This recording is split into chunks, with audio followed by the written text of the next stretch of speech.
पुण्यातल्या एकता नगरमध्ये नदीकाठच्या सोसायट्यांच्या पार्किंगमध्ये पाणी शिरलेलं आहे। खडकवासला धरणातून विसर्ग वाढवण्यात आलाय, त्याच्यामुळे नदीकाठच्या नागरिकांना सतर्कतेचा इशारा देण्यात आलेला आहे। खडकवासला धरणामधून विसर्ग जो आहे तो वाढवण्यात आलेला आहे, त्याचा फटका बसतोय।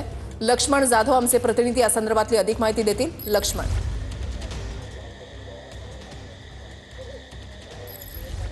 वृषाली, नक्कीच, कारण की पुण्याला पाणी पुरवठा करणाऱ्या चारही धरण क्षेत्रामध्ये मोठ्या प्रमाणात पाऊस झाल्यामुळे सध्या खडकवासला धरण मधून जवळपास 28,000 क्युसेस वेगाने जे पाणी आहे ते मोठा नदी पात्रात विसर्ग करण्यात आलेला आहे। त्यामुळे साहजिकच सध्या पुण्यामधल्या ज्या नदीकाठच्या जे नागरिक आहेत त्यांना सतर्कतेचा इशारा दिलेला आहे। पुण्यातील सिंहगड रोड परिसरातील जे एकता नगर आहे आणि या एकता नगर भागातील आपण बघू शकतो की या सोसायटीमध्ये कशा पद्धतीने जे पाणी आहे ते सध्या या पार्किंगमध्ये घुसलेलं आहे। त्यामुळे इथल्या नागरिकांना जे आहे ते महानगरपालिकेच्या कर्मचाऱ्यांनी सुरक्षित ठिकाणी स्थळी हलवण्यात आलेलं आहे। खरं तर कुठलीही अनुचित प्रकार घडू नये त्यामुळे मोठा नदी पात्रातली जे नदी आहे त्या नदी सुद्धा मातीचा बांध सुद्धा महानगरपालिकेच्या कर्मचाऱ्यांकडून घालण्यात आलेला आहे। खरं तर आणखी जर विसर्ग या ठिकाणी मोठ्या प्रमाणात वाढवला म्हणजे 35,000 क्युसेस जर वेगाने वाढलं तर मोठ्या प्रमाणात पाणी आणखी या सोसायट्यांमध्ये घुसू शकतं। त्यामुळे महानगरपालिकेच्या कर्मचाऱ्याच्या वतीनं मोठी दक्षता जी आहे ती या ठिकाणी घेण्यात आलेली आहे। सर्व नागरिकांना या ठिकाणी सतर्क करण्यात येत आहे। आपण बघू शकतो